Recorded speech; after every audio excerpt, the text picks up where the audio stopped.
नमस्कार, welcome to GS academy. मैं हूं आपका दोस्त संदीप कुमार और हम पढ़ रहे थे स्टैटिक जीके, जिसके अंतर्गत हम कुछ ऐसे टॉपिक कवर करेंगे जो एग्ज़ाम के पॉइंट ऑफ व्यू से बहुत ज़्यादा ज़रूरी है। ठीक है, तो आज उसी सीरीज को आगे कंटिन्यू करते हुए आज हम जो कवर करेंगे वो करेंगे भारत के राष्ट्रपति। जानेंगे कौन कौन व्यक्ति भारत के राष्ट्रपति बने हैं और उन्होंने अपने कार्यकाल के दौरान क्या क्या कार्य किए। तो चलिए शुरू करते हैं। ठीक है, तो सबसे पहले पढ़ेंगे हम जो भारत के पहले राष्ट्रपति हैं, जिनका नाम क्या रहेगा, डॉक्टर राजेंद्र प्रसाद। इनका जो टाइम पीरियड चलेगा 1950 से लेकर 1962 तक। ठीक है, तो देखो अब इनका जो टाइम पीरियड है इसको मैं 3 भागों में कैटेगराइज कर सकता हूँ। सबसे पहला भाग रहेगा 1950 से लेकर 1952 तक, फिर 1952 से लेकर 1957 तक, फिर 1957 से लेकर 1962 तक। तो जो पहली बार ये चुने गए थे, ये चुने गए थे संविधान सभा के द्वारा। ठीक है, और कब चुने गए थे? 24 जनवरी 1950। तो सर्वसम्मति से चुने गए थे। उसके बाद देश में 1952 में इलेक्शन होते हैं। इलेक्शन होने के बाद ध्यान रख लेना, फर्स्ट इलेक्टेड प्रेसिडेंट भी यही बने हैं। फिर 2 बार चुने गए थे, 57 में भी फिर इलेक्शन हुए, दोबारा इन्हें चुना गया था। ठीक है, तो ये इनके ध्यान रख लेना, कार्यकाल से संबंधित है पॉइंट। छोटा सा कैच पॉइंट आ सकता है कि भारत के जो पहले सर्वसहमति से चुने गए राष्ट्रपति थे उनका नाम, और सर्वसहमति से जब चुना गया था तो किसने चुना था? संविधान सभा द्वारा, कॉन्स्टिट्यूएंट असेंबली के द्वारा। ठीक है, तो पहले राष्ट्रपति हैं। ठीक है, सबसे लंबा कार्यकाल आज तक अगर किसी राष्ट्रपति का हुआ है तो वो इनका ही है। ठीक है, और इन्हें जो है वो भारत रत्न दिया गया था। कब दिया गया था? 1962 में।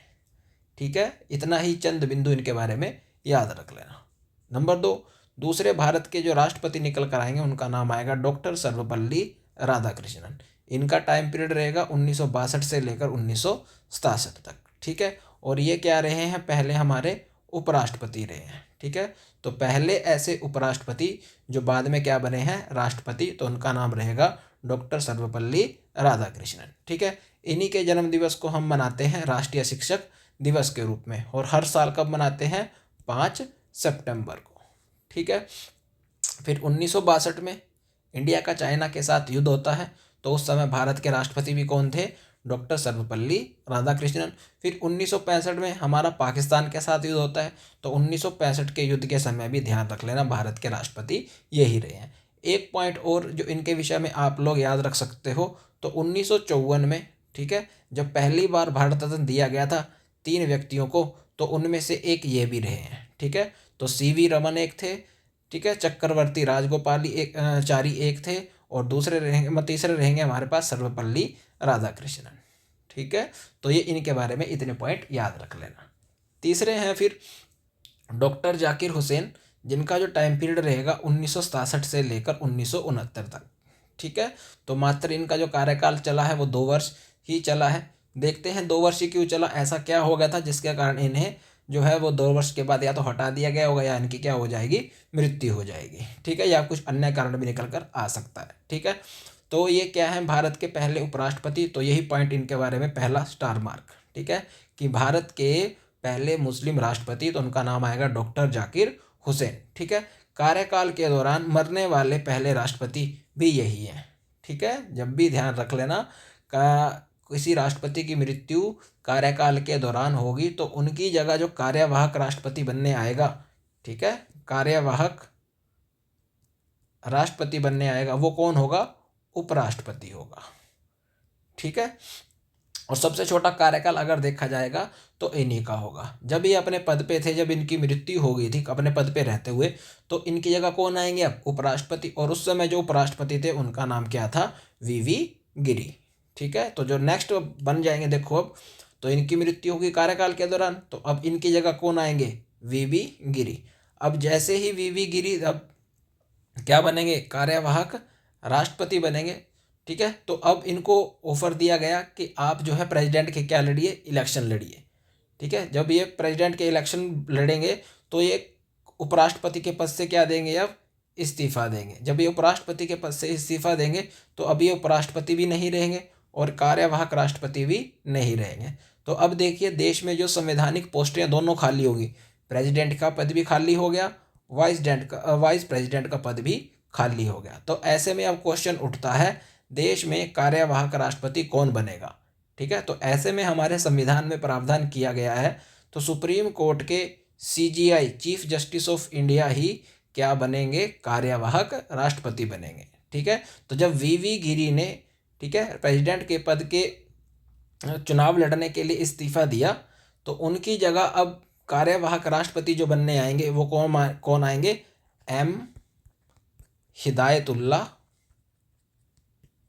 बेग, जो कौन है, सुप्रीम कोर्ट के मुख्य न्यायाधीश हैं। तो फिर यहीं से क्वेश्चन पूछा गया था कि सुप्रीम कोर्ट के एकमात्र मुख्य न्यायाधीश जिन्होंने कार्यवाहक राष्ट्रपति के रूप में कार्य किया है, तो उनका नाम रहेगा M हिदायतुल्ला बेग। ठीक है। फिर इलेक्शन होते हैं प्रेसिडेंट के, और इस इलेक्शन में कौन जीत जाता है, VV गिरी जीत जाते हैं। तो फिर इनका जो टाइम पीरियड चलेगा 1969 से लेकर 74 तक।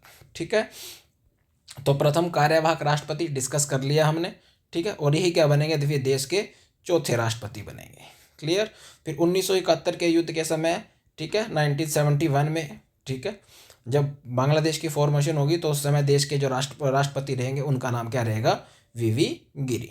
ठीक है। फिर जो हमारे 5वें राष्ट्रपति निकल कर आएंगे उनका नाम रहेगा फखरुद्दीन अहमद अली। टाइम पीरियड रहेगा 1974 से लेकर 77 तक। ठीक। फिर इनके समय में जो मेजर घटना घटती है, तो इन्होंने ध्यान रख लेना, राष्ट्रीय आपातकाल की घोषणा की थी, नेशनल इमरजेंसी की घोषणा की थी। क्लियर। फिर दूसरा आता है इनके बारे में कि कार्यकाल के दौरान मरने वाले दूसरे राष्ट्रपति भी यही रहे हैं, तो यही है। पहले कौन से थे हमारे पास, डॉक्टर जाकिर हुसैन, और दूसरे रहेंगे हमारे पास फखरुद्दीन अहमद अली। अब जब राष्ट्रपति मर जाएंगे तो उनकी जगह कार्य करने कौन आएंगे, उपराष्ट्रपति, और उस समय जो उपराष्ट्रपति थे उनका नाम था BD जत्ती। ठीक है। तो दूसरे कार्यवाहक राष्ट्रपति जो बने हैं उनका नाम है BD जत्ती। ठीक है।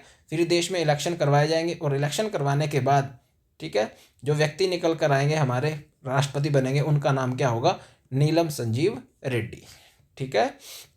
तो नीलम संजीव रेड्डी। ठीक है। इनके बारे में एक पॉइंट याद रख लेना कि निर्विरोध चुने जाने वाले एकमात्र राष्ट्रपति। ठीक है। तो डायलॉग है जो मैं मारता हूँ इनके लिए, वो क्या है कि क्यों पड़े हो चक्कर में, कोई नहीं है टक्कर में। तो ध्यान रख लेना, नीलम संजीव रेड्डी। ठीक है। कोई नहीं था इनके साथ, तो निर्विरोध चुने गए हैं। ठीक। फिर उसके बाद आएंगे हमारे पास ज्ञानी जैल सिंह, 1982 से लेकर 87 तक, तो क्या रहेंगे, पहले सिख राष्ट्रपति।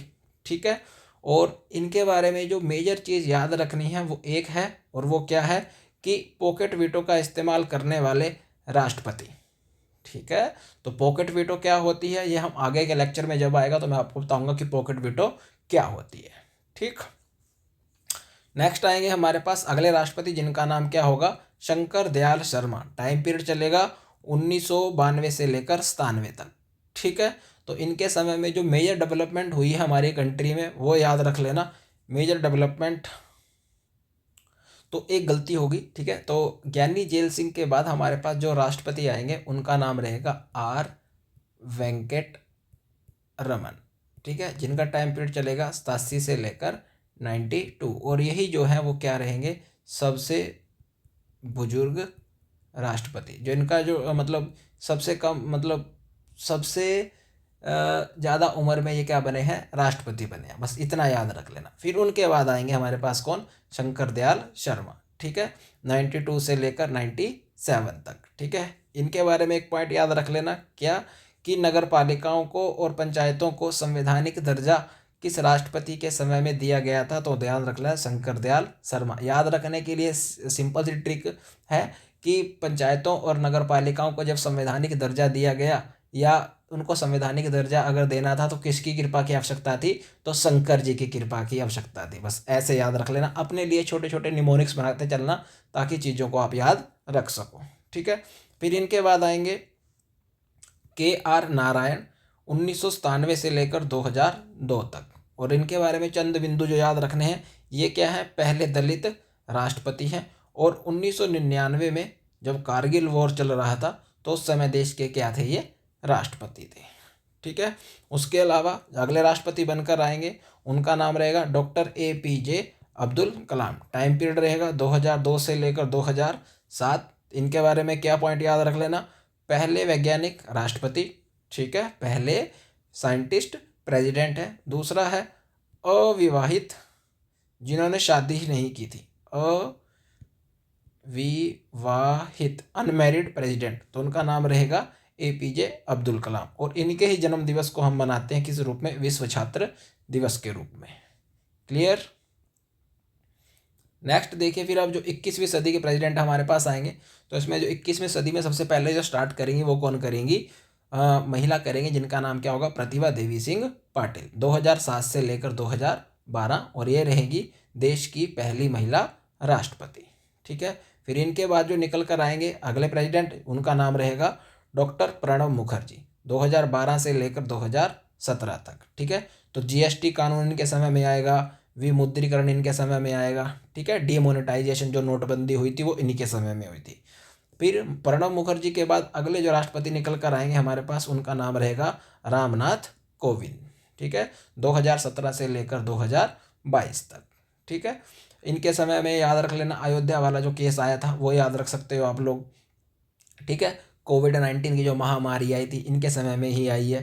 ठीक है। तो ये 2-3 पॉइंट इनके बारे में याद रख। और वर्तमान में जो हमारे देश की राष्ट्रपति हैं उनका नाम है द्रौपदी मुर्मू, 2022 से वर्तमान तक। ठीक है। इनके बारे में याद रख सकते हो तो रख लेना। दूसरी महिला राष्ट्रपति है। ठीक है।